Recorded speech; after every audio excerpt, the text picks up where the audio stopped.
Well दोस्तों, जीतने का मजा तब आता है जब पूरी दुनिया आपके हारने की उम्मीद लगा रही हो। ऐसा ही कुछ हुआ है धुरंधर 2 के साथ, और ऐसा ही कुछ हुआ था धुरंधर 1 के साथ। धुरंधर 1 को लेकर यहाँ पर पूरा बॉक्स ऑफिस, पूरा बॉलीवुड, इवन पूरी इंडस्ट्री धुरंधर के खिलाफ खड़ी थी। कुछ एक चप्पल छाप क्रिटिक तक ने ये कह दिया था कि धुरंधर मूवी नहीं चलने वाली, लेकिन इन सब के बावजूद धुरंधर मूवी ने 2025 में सबसे ज्यादा कलेक्शन करने वाली फिल्म का रिकॉर्ड बनाया। और ये कोई फेक कलेक्शन नहीं थे, जेन्युइन कलेक्शन थे। इवन मेरे पास इस फिल्म के 1 महीने तक के पब्लिक रिव्यू पड़े हुए जिसमें शो इसके हाउसफुल थे।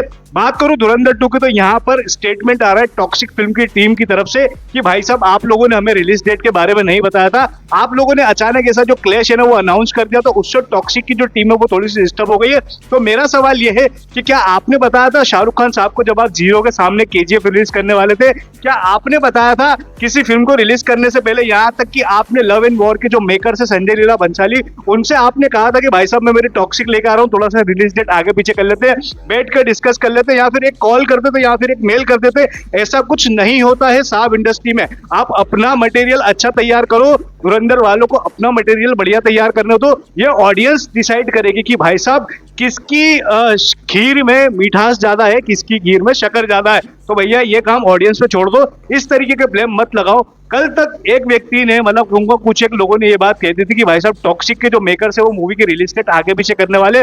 मुझे आज के दिन तक भी ऐसा लग रहा है कि टॉक्सिक के मेकर जो है ना वो फिल्म की रिलीज डेट आगे पीछे करेंगे, क्योंकि यहाँ पर धुरंधर 2 की वजह से अगले 2-3 साल तक जो मूवी के शेड्यूल्स है ना वो आगे पीछे हो गए हैं। जी हाँ, मैं सच कह रहा हूँ, बैटल ऑफ गलवान आगे हो गई है, जिसकी वजह से धमाल का जो सेकंड पार्ट था वो आगे हो गया है। यहाँ पर अक्षय कुमार की कुछ एक फिल्में आगे पीछे हो गई है। इनफैक्ट 2027 की जो फिल्में थी ना वो तक यहाँ पर थोड़ी सी डिस्टर्ब हो गई है, और यही जो असर है ना वो 2028 तक दिखने वाला है। तो अब आप सोच सकते हो कि यहाँ पर धुरंधर और धुरंधर 2 के ऊपर एक कहावत बिल्कुल परफेक्ट बैठती है, एक अनार सब बीमार। जी हाँ, ये बिल्कुल सही चीज सुनने में लग रही है आपको, एक अनार सब बीमार। सब कुछ बढ़िया चल रहा था बॉक्स ऑफिस पर, लेकिन जैसे ही धुरंधर की एंट्री होती है ना तो कहानी पूरी तरीके से बदल जाती है। मजा आया हमें धुरंधर देखने के बाद, और उससे ज्यादा मजा आने वाला है धुरंधर 2 देखते समय। बस मेकर्स ने होमवर्क पिछले के मतलब धुरंधर के मुकाबले धुरंधर 2 में ज्यादा तगड़ा किया। टॉक्सिक भी देखेंगे, धुरंधर 2 भी देखेंगे। मेरी कोई टॉक्सिक से बुराई नहीं है या फिर यश से मेरी कोई खास खुन्नस नहीं है, मुझे यश का कंटेंट और उसकी फिल्में पसंद है। लेकिन यहाँ पर धुरंधर ने थोड़ी सी बाजी जो है ना वो थोड़ी सी अपनी तरफ कर लिए, थोड़ा सा पलड़ा जो है वो धुरंधर का भारी है। तो आप इन दोनों में से कौन सी फिल्म की तरफ हो, आप मुझे कमेंट बॉक्स में बताना।